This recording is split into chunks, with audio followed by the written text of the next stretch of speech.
everybody, I'm back again. But this time, I'm not back out and about, I'm here at home doing some cooking. Now, this is something that I make, I've made a lot in the past and I'll explain that in a minute. But I make this sometimes because I can't be bothered to go out on a walk and take loads of pack up and it's heavy and you can't. So what you need is protein and a little bit of stodge, but really fast so you can get the energy and the sugar and carry on walking, and that's what I like to do. So these are some of the things that I'll show you two things that I make, but these are some things that I like to take on my walk. So without any further ado, in my faithful mixer, now I don't know whether any of you know, well there's no reason why you should know, but I used to have a very busy little cafe that we used to own, and it was called the Ginger Cow Company, and we made all our own cakes and savouries and everything was homemade. And this is a recipe that we made and we served it as a breakfast dish, and we served it with some fruit and some flavoured cream or flavoured ice cream, which we also used to make, and sometimes we'd serve it hot. So it kind of is like, for me, a breakfast, but I know you're probably thinking, ooh, that's a cake, not a breakfast, but it went down really well. So let me show you. In here, I've already put some coconut, it's just desiccated coconut, some baking margarine, or you can use butter, but I wouldn't advise it. It has a lighter texture if you use baking margarine. Some brown sugar. I always think brown sugar is a little bit healthy. It probably isn't, but I always use brown sugar for this dish. And 4 mashed up bananas. Leave them on your, you know when you're at the end of the week, when you've bought bananas, you've been at work all week and you think, oh no, they've gone a bit mouldy, they've gone off, or they're really soft. Well, don't throw them away, do this dish. You can put as many in as you want. It really won't matter. Bulk it out with as many as you've got left. I had 4, so I've put 4 in. Baking powder, a little bit of vanilla essence, but that's optional. I also have 3 eggs, 3 range eggs in there that I get from a couple of guys up the road off their farm. So all I've got to do now is think about the proteiny element. So I've already put coconut in, but what I'm going to do is I've got here some chopped hazelnuts, finely chopped hazelnuts. Now, if you like cranberries or raisins or bits of mango or bits of dried banana, anything like that, you can put that in. But I think for protein and energy, I always like to put nuts in. My husband doesn't like nuts. He's not keen, but he never knows they're in here. He can't really tell. You could use ground almonds. Now, the other thing, of course, is that I always guess the quantity. I never measure. And the reason why I don't measure is just because I'm so used to making these dishes that I no longer need to measure. Saying that, it'll probably be a disaster, but because I made them in the cafe quite a lot, I became accustomed to how much to use. But if you want to measure it out, 6 ounces of everything and 3 eggs. Don't put 6 ounces of nuts or coconut in, just put half an ounce or a good handful. But it's basically 6 ounces of sugar, 6 ounces of margarine, 6 of flour, 3 eggs and bits to taste. So I'm going to now put the flour in, but again, I'm just guessing mine because I can tell by look how much I'm going to need. So that's how much I'm going to put in. I also, and I've always done this in all of my cakes, I add a tiny little bit of milk. Don't ask me why. I don't know why I do that. I've got no idea, but I just always do that. And then before I turn the KitchenAid on, here's a tip. I do have a guard somewhere, but I don't know where it is. So before you start whizzing this thing around, mix the dry ingredients in, just a little tiny bit, not much, just to wet it all. Because if you don't, you know what I'll end up doing? You'll end up with flour all over your kitchen.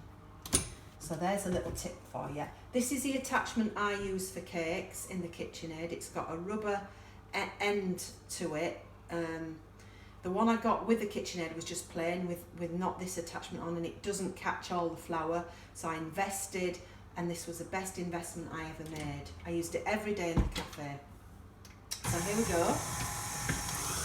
And all you do is put it in, and basically now you could just get on with something else. I'm speaking a bit louder because you might not be able to hear me above that. So the other thing that I make for protein and quick energy is this. Now here we have, this is granola homemade. It literally takes 5 minutes to make, and on the next video I'm going to show you how to make this wonderful sea salted granola.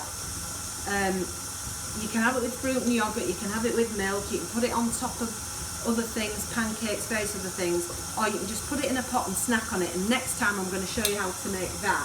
So that's going to be coming up. We also made this in our cafe and served it with Greek yogurt and fruit, and it went down really well. So I'm just going to turn this up for 1 minute.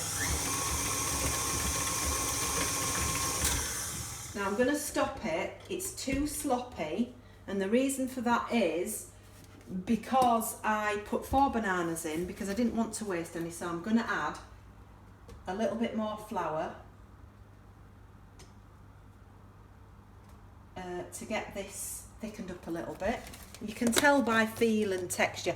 It does need to be runnier than a sponge cake. It definitely needs to be don't do it to sponge cake.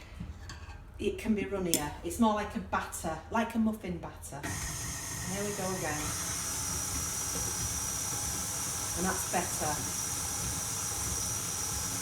Turn it up a little bit.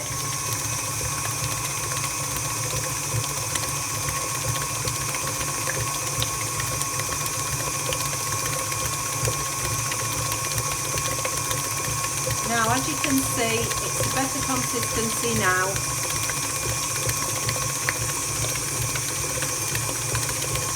And we're going to stop it. Unlike a Victoria sponge cake, it doesn't need massive loads of beating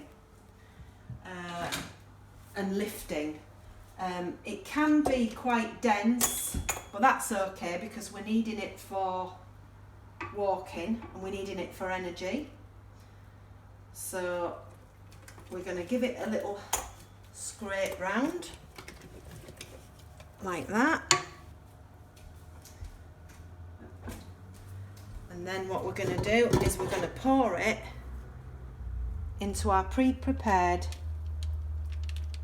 baking tin. And I've just used a liner. And the reason why I do that is because I don't have a loose bottom tin, and these are great. You just lift them out. They're cheap. You can get them from these Pennywise shops for £1. I won't mention the familiar one. But basically, they're really cheap but save you a whole lot of work. You can just lift them out at the end of the cooking to let it cool all in one piece. No dirty tins. So there we have that. And just to finish it off, I always like it to have a slightly crusty top, just to add a little bit of, well, interest. What I do to achieve this is I sprinkle some more brown sugar on the top, and I put a few more chopped hazelnuts. And what I do with those is I just put them in a little bit so they don't burn in the oven, because they do toast hazelnuts, so I just dig them in a little bit and put the sugar over the top so they're not going to catch and burn really badly. And then it can go in the oven, and it goes in probably about 180 to start off with. It's a slow burn, it's a slow cook. This is going to take about an hour to cook. It has to get done in the middle, and of course when it is done you test it with a skewer. If nothing comes off on your skewer or your slim knife or whatever you're testing with it, then it's done. But it will take about an hour on a low, well, about 170, 180 in the middle of the oven. So when it's done, I'll give you a quick show. But basically that's it. Remember, if you're going to make it yourself, 6 ounces of everything and taste with whatever bits you want to taste. So when it's done, I'll show you the result. Bye now. So you've all seen the first half. Well, this is the end result of the video I did baking the banana loaf. And I'm pleased to tell you that although I guessed all the ingredients, it did turn out. Somebody's suspiciously, because there's only just over half a cake left, already been at the cake, even though it's just been done. So I wonder who's been doing that. I wonder if it's this person here again. So I was going to ask him to do a taste test on the finished product, but I guess he already knows what it tastes like. But anyway, no, he's gonna it's do. Not me. It's not me. He's gonna do a nice. Can you face the camera, please? Shaun? Yeah. I don't want to drop crumbs on the floor. I'll use this utensil here. Okay. That's right. My spoon rest that you're using. All right. So I'm going to test this now. Taste test. Yeah. Of Wendy's banana loaf. Hang on, I've got an This inch. is meant to be for walking, and we haven't even gone on the walk yet, and there's only half left. Okay. You ready? I'm really ready. Yeah. Go on. It's got 4 bananas in that, Shaun. It's got nuts that I know that you're not ultra keen on. What if I'm allergic? Well, I know that you're not. That's why I put them in, because the protein. I might be allergic to nuts, and I might go Well, into stop eating it an then. Where's the other anaphylactic half? shock. Look, there's only just over half a cake left, and it's just been done. So that was meant to be for this week's walks. What mark would you give it then, Shaun, out of 10? You don't have to give it 10, just to be polite. I mean, you could, but you don't have to. Will you make some more if I give it a high mark? Well, they're never the same, Shaun, because I guessed them and I put extra bits in, like I told the viewers, that sometimes I put cranberries, nuts, raisins, bits of mango, bits of pineapple. So I just vary it. Coconut, that has got coconut in. So you'll never taste one like that again. And as you've had a right good taste of it, you should know what it's like now. Right. I think it's very moist. Yeah. Well, it is moist because I put a little bit of milk in it for no reason when I cook it. Am I doing this right? Yeah, go on. Very moist, very delicious, very, surprisingly enough, banana-y. Yeah. And it's got a full flavour. And it's, although you have a different texture because there's nuts in it, it doesn't taste too nutty. What is the texture like? Bit muffiny, is it? It is, yeah. It's quite like a dense. muffin. Not too dense. It's not like your mother's cakes, you know. It's not like... Well, it's a good job my mother can't work the internet and watch YouTube, Shaun. You've just offended her. She's fine. I get Good on, job she'll never ever see this. I get on very well with my mother-in-law. I know what makes her tick, don't you worry. So, there we have it. Marks out of 10? Yeah, go on then. 9. Oh, 9. There's always room for improvement. Well, I don't like getting 10 anyway. Give me something to aim for next time. I want you to make some Manchester tart. No, it's no good for walking, Shaun. It's too sloppy. Falls to bits. No. Doesn't travel well. Solid custard. No, it doesn't travel well. I will make a Manchester tart. I am not a cook. I'm a walker. I'm an overall nature-loving walker, outdoor pursuit person. Cooking's only a small part of this, so, you know. We used to make this in our cafe though, didn't we, and sell it. Yeah, it kind of... I can't remember how much we sold it for, but it was around about £5 or £6 as a breakfast dish. You know, so there you have it. Very nice. So there we have the video, which we will probably call Banana Loaf Antics in the Kitchen or something like that. If you want the recipe, well, I told you the recipe when I did it, but I probably won't put it in the link because I don't know how to do it. But just watch the video again and again and you'll get that recipe. But like us, Yeah. share it, whatever it is, subscribe, do whatever. Do whatever you need to. Just tell the world, round the bend with Shaun and Wend. See